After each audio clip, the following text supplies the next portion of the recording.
મારા વાલા પ્રિયો, ઈસુ ખ્રિસ્તના નામમાં હું તમને પ્રેમાળ શુભેચ્છા પાઠવું છું। આ નવો મહિનો તમારા માટે કેવો રહ્યો છે? શું આ મહિનો પણ તમારા માટે આશીર્વાદિત રીતે બન્યો છે? દરેક દિવસ દરેક મહિનો આશીર્વાદરૂપ છે। પ્રભુ તમારી સાથે છે। આ દિવસ પણ તમારા માટે આશીર્વાદરૂપ રહેશે। તમે નિરાશ થશો નહીં, પરેશાન થશો નહીં, પરંતુ આપણે એક કામ કરવું જોઈએ। શું છે ખબર? યર્મિયાનો વિલાપ 3 અધ્યાયનું 25મું વચન, જેઓ તેમના પર ભરોસો રાખીને તેમને શોધે છે તેઓ પ્રત્યે પ્રભુ ભલા છે। આપણે પ્રભુને શોધવો જોઈએ, તેમની રાહ જોવી જોઈએ। તેના પછીના વચનમાં એવું કહેવાયું છે કે આપણો ઉદ્ધાર કરે તે માટે ધીરજથી તેમની રાહ જોવી આપણા માટે ઉત્તમ છે।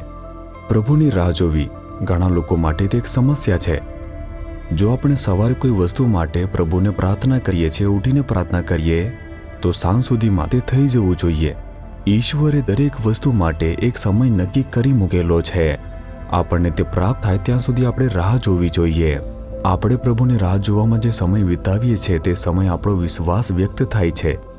કેટલાક લોકો ઘણી સમસ્યાનો સામનો કરે છે અને રાહ જોતા નથી અને ઉતાવળમાં નિર્ણય લે છે અને આશીર્વાદ ગુમાવે છે। શું તમે આ સ્થાનને જોઈ રહ્યા છો? આ આપણો પ્રાર્થના પર્વત છે। આ પ્રાર્થના પર્વત છે જે પ્રભુ અમને સેવા માટે આપી છે। તું એના વિશે વિચાર કર। હું જે કહું છું તે સાંભળ્યા પછી સમજીશ। ઘણા વર્ષો પહેલા એક સવારના સમયે હું પ્રાર્થના કરી રહ્યો હતો। જ્યારે હું ઘણી બાબતો અને દેશ માટે પ્રભુને પ્રાર્થના કરી રહ્યો હતો, એક વાત જે પ્રભુએ મને પ્રગટ કરીને કહી કે હું તમને એક પર્વતીય પ્રદેશ આપીશ, તમારે તેને પ્રાર્થના પર્વત બનાવવો જોઈએ। આવી રીતે પ્રભુએ મને કહ્યું। આ એવી વસ્તુ છે જે મેં માંગી ન હતી, મને પર્વતીય પ્રદેશ આપો એમ। મેં તેમની પાસે માંગ્યું ન હતું, પ્રભુએ જાતે જ મને કહ્યું, કારણ કે પ્રભુએ આ કહ્યું હતું। અમે તેને નાલુમા વાડીની આસપાસ શોધી રહ્યા હતા, પરંતુ પ્રભુ, અહીં આજુબાજુ કોઈ પણ પર્વતો નથી। તમે કહ્યું હતું પર્વતીય પ્રદેશ આપશો, કંઈ વાંધો નહીં, તમે જેમ કહેશો હું કરીશ પ્રભુ। અને મેં આવી રીતે પ્રભુને જણાવ્યું હતું। મેં મારી પત્નીને પણ કહ્યું ન હતું, કોઈને પણ મેં કહ્યું ન હતું। પ્રભુએ કહ્યું તમે પ્રાર્થના કરો, તમારે બીજું કંઈ કરવાનું નથી, કંઈ પણ નહીં। પ્રભુએ કહ્યું પ્રાર્થના કરો। જ્યારે પણ પ્રભુ મને યાદ કરાવતા હું પ્રાર્થના કરીશ કે તમે કહ્યું હતું કે તમે તે કરશો।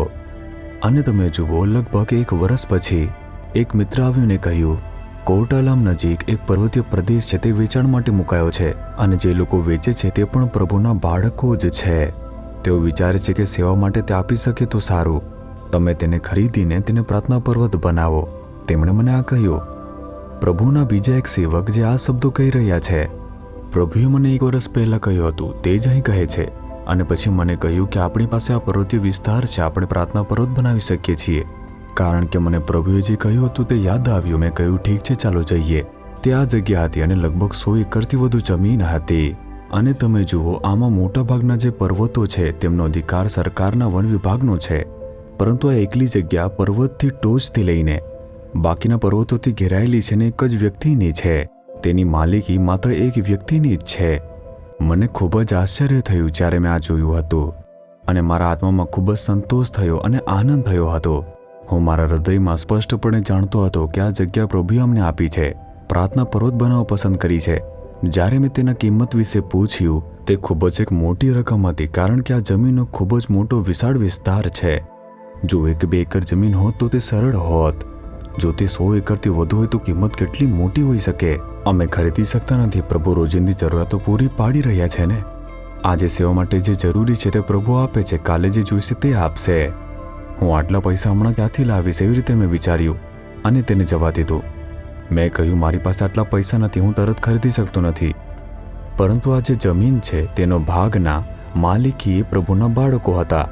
તેમણે કહ્યું કે જો અમે આ જમીન વેચી દઈએ, તેમાંથી જે પૈસા આવે તેમાંથી એક ભાગ દશાંશ તરીકે પ્રભુને આપીશું। તેથી જો તમે દશાંશ રકમ ઘટાડીને અમને ચૂકવો તે પૂરતું છે। તો પણ તે જે રકમ હતી ખૂબ જ મોટી રકમ હતી। તેથી મેં કહ્યું કે તે શક્ય નથી। શું તમે જોયું, મેં ઉતાવળ કરી નહીં કે ઠીક છે અમારી પાસે ઓફર છે, અમે તેને લઈ લઈએ। મેં એવું કર્યું નહીં, ચાલો જોઈએ પ્રભુ શું કરે છે। તેમણે કહ્યું હતું ને કે તે આપણને આપશે। એક દિવસ હું પ્રભુ પાસે ગયો, તેમને પૂછ્યું, હે પ્રભુ, તમે કહ્યું હતું આ લોકો મારા પર દબાણ કરે છે કે તમે લઈ લો, અમે સેવા માટે જ આપીશું, અમને માત્ર તે તમને જ આપીશું। હું શું કરું, અમારી પાસે આટલા પૈસા જ નથી।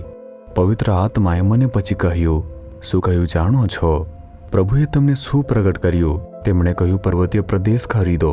અને તેને એક પ્રાર્થના પર્વત બનાવો. ના, તેમણે આવું રીતે કહ્યું નથી. તેમણે કહ્યું, હું તમને પર્વતીય પ્રદેશ આપીશ, તમારે પ્રાર્થના પર્વત બનાવવાનો છે. તેમણે કહ્યું હતું ને કે તે આપશે, તમારું કાર્ય બનાવવાનું છે, તે તમને આપી દેશે. હા, તેમણે આમ કહ્યું હતું. તેથી કહો કે જો તમે મને આપશો ત્યારે હું તે કરીશ. પવિત્ર આત્માએ સુંદર માર્ગદર્શન આપ્યું અને મેં રાહ જોઈ.